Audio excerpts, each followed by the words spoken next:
এই যেতিয়া বাগিচাত মাটি আমাৰ নিজৰ হৈ যাব, ইয়াৰ পিছত মূল লক্ষ্য হ'ল প্ৰত্যেকটো ঘৰ একটা ঘর দেওয়ার কথা চিন্তা নাই করলো।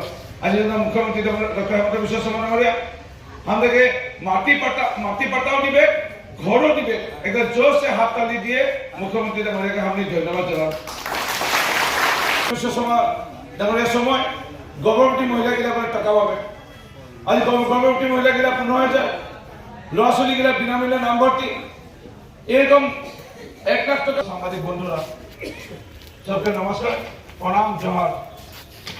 আমি তাদেরকে বহুত বহুত শুভেচ্ছা আমাদের বাগানের ভিতরে বানাবো, প্রত্যেক বাগানে ক্রিস হাউস, जहाँ हमारे राष्ट्रीय गिला हमारे नाती गिला सुकून से वहाँ खेलते पड़े, घुमाते पड़े, माँ हरी होके वहाँ जाके मोटा मानुष नहीं देखा पड़े, गाठी पाते पड़े, लास्ट को नहीं लगभग क्यों আমাৰ কিয় নিবেদনত মেঘনাথ ভূমি তেহেঁতক আমাৰ প্ৰবৰ্ত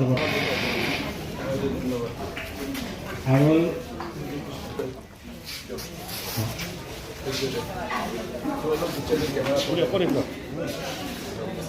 তালিটা মাৰে দে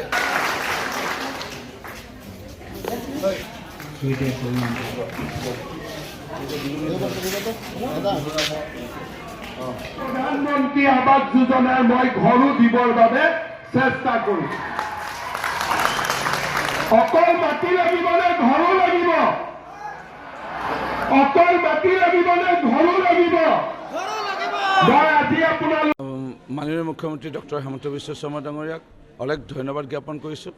দেশৰ প্ৰধানমন্ত্ৰী নৰেন্দ্ৰ মোদী ডাঙৰিয়াকো বহুত বহুত ধন্যবাদ জ্ঞাপন কৰিছোঁ। এই শুভ মুহূৰ্তত মইনী সমষ্টিৰ আজি টিয়ক চাহ বাগানত মাননীয় মুখ্যমন্ত্ৰী মহোদয়ে চাবুৱা ডিব্ৰুগড়ৰ পৰা তেখেত যি বিতৰণ অনুষ্ঠান শুভাৰম্ভণি কৰিলে, এই তাৰ লগত সংলগ্ন ৰাখি আমাৰ ইয়াতো অনুষ্ঠান আমি আজি পৱত্ৰ 200 বছৰ চাহ উদ্যোগৰ এই ঐতিহাসিক সময়ত চাহ শ্ৰমিক ৰাইজলৈ পোনপ্ৰথমবাৰৰ বাবে মাটিৰ পট্টা প্ৰদানৰ বাবে পৱত্ৰ আমি প্ৰদান কৰিলোঁ।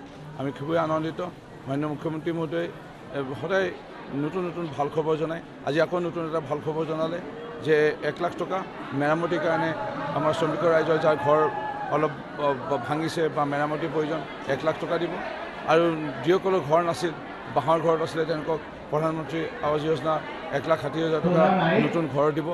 আমি খুবেই আনন্দিত।